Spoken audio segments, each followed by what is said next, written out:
You mentioned the going outside of George Bush's ranch. What made you decide that? And tell, in case anyone doesn't know, I'm sure most of us do know, in case anyone doesn't know, explain what it is exactly that you did. Well, in August of '05, it was August 3rd exactly, 12 Marines were killed from Ohio in one incident. And George Bush was asked about it, and I was watching this press conference that he was giving. And trust me, I rarely watch him, and he was already on vacation. He was already in Crawford. I was sitting in my house in Vacaville, California, and George Bush said, well, the families of the fallen can rest assured that their loved ones died for a noble cause. And I had just a few weeks earlier, testified at the Downing Street memo hearings that John Conyers did in the basement of the Capitol, Congressman John Conyers. And then we knew for sure that it was based on lies, that they fixed the intelligence around the policy, not the policy from good intelligence. So I knew that there was no noble cause. And I waited for one of the intrepid White House reporters to ask him what noble cause, and nobody did. And I was like, you know what, what's wrong with me? I have a voice. Yeah. I'm going to go down to Crawford, Texas, wherever that is, and ask him for what noble cause he killed my son. And not just my son, but at that point, hundreds of thousands of other people.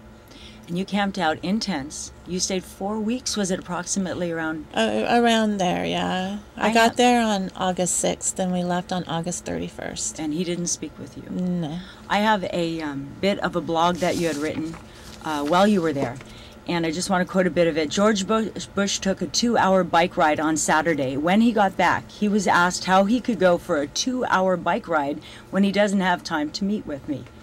And he said, I have to go on with my life. That's disgusting. I know. That, with the audacity? Yeah. And you weren't alone. You were with other families? Many other families and veterans came out to Camp Casey that summer asking the same question.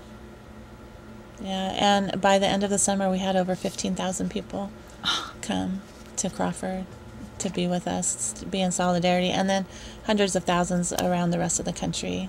Do you think he was scared? Why wouldn't he come out? Well, since he's left office, thank God, there's been some talk, like one of my friends called and talked to Scott McClellan on a radio show, and Scott McClellan said he didn't think it would be worth his time to talk to me, and then somebody asked him from Waco, and he just said, I understand her grief. The person from Waco said, would you do anything different? Would you meet with Cindy if you could do it all over again? And he said, no, that something about it setting a dangerous precedent. Yeah, it's really dangerous for the people of America to talk to their employee who's the president of the United States. So I really think that it was a huge mistake that he didn't meet with me.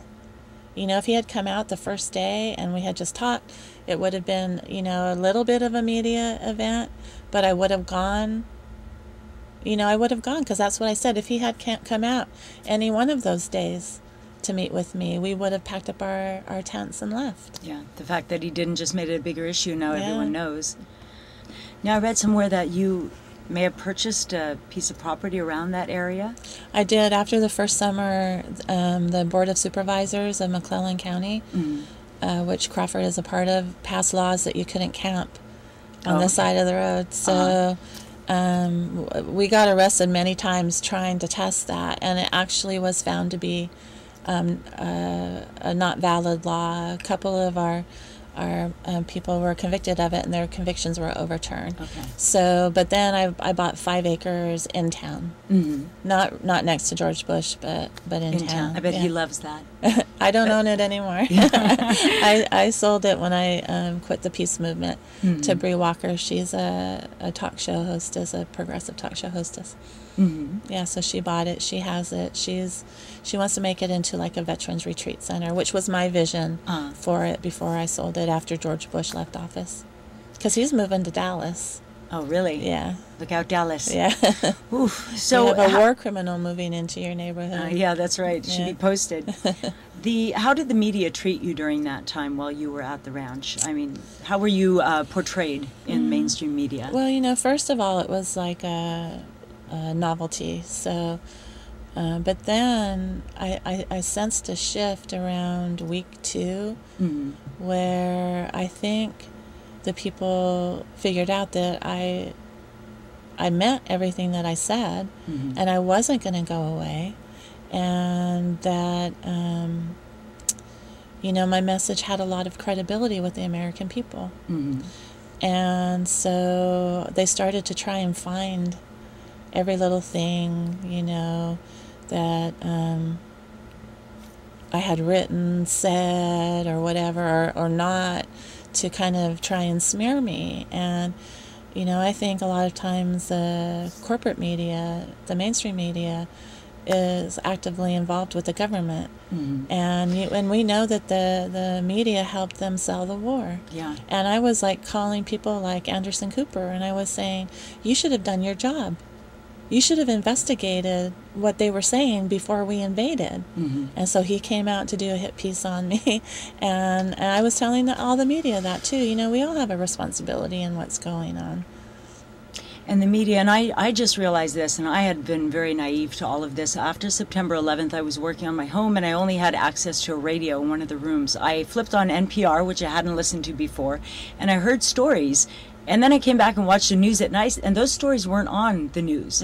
And I started opening my horizons and meeting people, and it is incredible. And people who study history like yourself, or people that know this keeps happening over and over and over again. It's, people see the patterns, how the wars are started, how affiliations between the higher officials that we don't even know about, but they're all tied in together. They start something to justify going to war for economic gain, for finance, for power. It's, why don't people realize this? Why don't they see the trend? I mean, it's happened over and over all through history. Well, it seems to only happen as big as like a Vietnam or Iraq, like once a generation. And, Korea, World War II, whatever. But, I think that, first of all, we have a desire to want to trust our government. And they're the last entity that we should ever trust. And that's healthy. No other countries just put their blind faith in their governments like we do. Every country I've traveled to, they have a very healthy distrust, and I think it's very healthy. And we want to abdicate our responsibility in this. We think if we go to the voting booth and vote, that's all we have to do. But that's not all we have to do. We have to keep ourselves educated, our children educated. I feel like I abdicated some of my responsibility by not teaching Casey better about what our country does. I wish he could have spoken to a veteran for peace before he enlisted. His dad, my ex-husband, was not a military person. So I think it's up to us to educate ourselves about what happened, but also, for people like me to not give up in between what we call hot wars, to keep the peace activism going, to help educate families about, you don't want to be giving your children, to the military-industrial complex, to the war profiteers. And listen, we can do that also by listening to your show. You Yes. have a show. If you could tell us where that is aired so that we can also listen to that. Okay, it's on Green 960 AM in the Bay Area. You can listen to it on the radio every Sunday 2 to 3. It'll be our 4th show this Sunday, so it's really great. Or you can go to our website, cindysheehansoapbox.com, and we have all the shows there where you can just click on it and listen to it from your computer. Well, thank you so much for coming to the show, and demand transparency. Know what's going on in your government. Keep an eye on them. Even with our new election, our new president, keep an eye, because you never know. Absolutely. Don't give up. That's true. Thank you so much for joining us on SF Live. I'm Christina Marie Flores.